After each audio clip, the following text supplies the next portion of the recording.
అందరికీ నమస్కారం. నా పేరు షేక్ జాన్వలి, తెలుగుదేశం పార్టీ రాష్ట్ర మైనార్టీ కార్యనిర్వాహక కార్యదర్శిగా మాట్లాడుతున్నాను.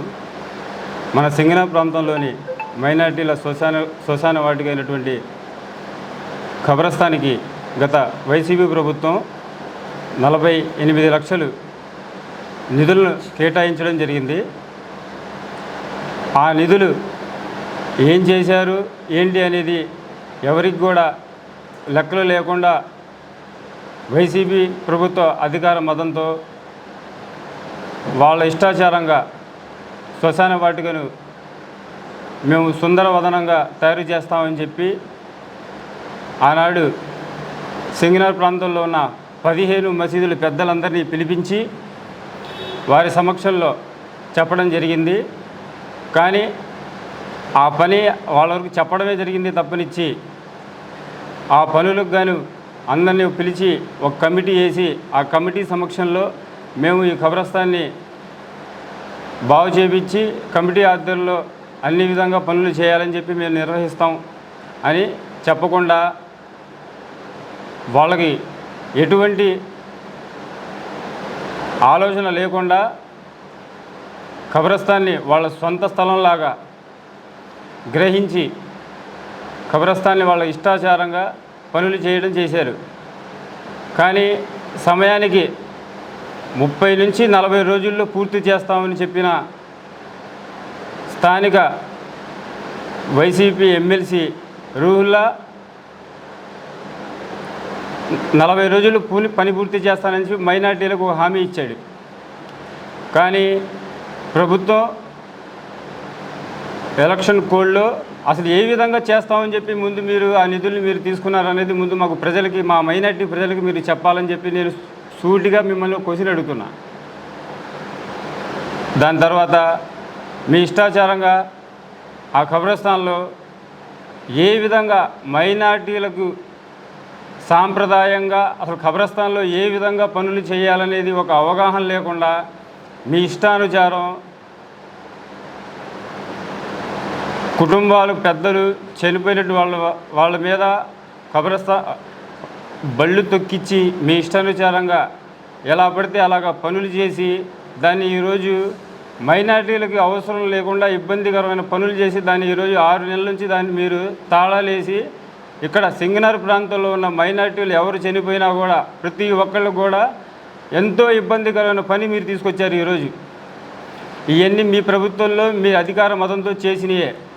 మీరు మైనార్టీ అయ్యుండి ఒక మైనార్టీ ఎమ్మెల్సీగా మీరు విధుల్లో ఉండి మీరు మైనార్టీలకు ఎంత ద్రోహం చేశారనేది మీరు గ్రహించుకోవాలి. ఈరోజు మన సింగనూరు ప్రాంతంలో ఉన్న 8 డివిజన్లో ఎవరు కూడా ఏ పెద్దలు ఆరోగ్యంగా కానీ అనారోగ్యంగా కానీ ఇలా చనిపోయినా కూడా ఈరోజు వాళ్ళని తీసుకెళ్ళి ఆ శ్మశాన వాటికలో మైనార్టీకి అనుగుణంగా వాళ్ళని అక్కడ పూడ్చిపెట్టడానికి కూడా వీలు లేకుండా దానికి తాళాలేసి దానికి మీరు మొత్తం ఎంత పెద్ద తప్పు చేశారనేది మీరు గ్రహించుకోండి.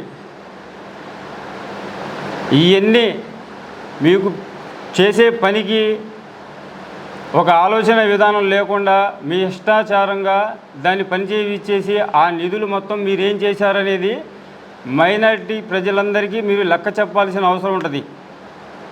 దేనికంటే ఆ రోజు మీరు మసీదుల పెద్దలని పిలిపించి సంతకాలు పెట్టించుకున్నారు. మరి సంతకాలు పెట్టించుకున్నారంటే దానికి వాళ్ళకి కూడా ఒక లెక్క చెప్పాలిగా. అదేవిధంగా ఆ ఖబరస్థానికి ఒక కమిటీ ఉంది. ఆ కమిటీలో 11 మంది సభ్యులు ఉంటారు. వాళ్ళకు కూడా మీరు ఎటువంటి సమాచారం లేకుండా వాళ్ళందరినీ మీ అధికార మదంతో పక్కన పెట్టించి మీ ఇష్టానుసారంగా ఆ ఖబరస్థాన్లో పనులు చేశారు.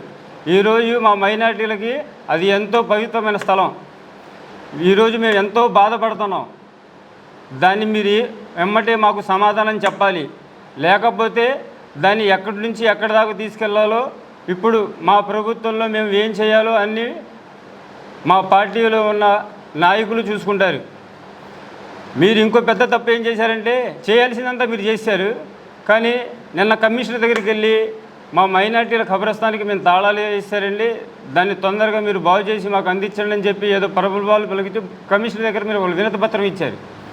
అసలు ఆ వినతి పత్రం ఇచ్చేటప్పుడు అసలు మీరు ఏం ఆలోచించుకొని వెళ్ళి కమిషనర్ గారికి వినతి పత్రం అనేది అందించారనేది ముందు మీరు ఆలోచించుకోవాలి. చేసిందే పెద్ద తప్పు. మీరు ఆ తప్పును మళ్ళీ సరిదిద్దుకోకుండా మళ్ళీ ఇంకో పెద్ద తప్పు చేసి ఇప్పుడు ప్రభుత్వం మారి తెలుగుదేశం ప్రభుత్వంలో దాన్ని తొందరగా మాకు పనులు చేపించి మాకు మైనారిటీలకి దాన్ని తొందరగా అందుబాటులో తీసుకురండి అని చెప్పి మీరు ఇచ్చిన వినతి పత్రానికి ముందు మేము ఒక మైనారిటీలో అయ్యి ఉండి మాకు సిగ్గుగా ఉంది. ఈ మాట ఎందుకు చెప్తున్నానంటే, మీకు చేతకాక ఆ నిధులు మొత్తం మీరు మళ్లించేసి మీ ఇష్టానుసారంగా దాన్ని మీ అనుగుణాలకు మార్చేసుకొని ఈరోజు ప్రభుత్వం మారగానే మీరు మైనార్టీల మీద ఏదో మాకు అభిమానం ప్రేమ ఉందని చెప్పేసి కమిషనర్ గారి దగ్గరికి వెళ్ళిపోయి ఇప్పుడు ఆ శ్మశాన వాటికి మాకు తొందరగా అందజేయండి అని చెప్పి ఇచ్చిన వినతి పత్రానికి ముందు మేము సిగ్గుపడుతున్నాం. మీరు దాంట్లో చేసిన తప్పులు లొసుగులు అన్నీ ఇప్పుడు ఉన్న మా ప్రభుత్వం తప్పకుండా అన్నీ బయటికి తీస్తారు. మీరు చాలా జాగ్రత్తగా ఉండండి, లేకపోతే మీరు చాలా ఇబ్బందులు వహిస్తారు.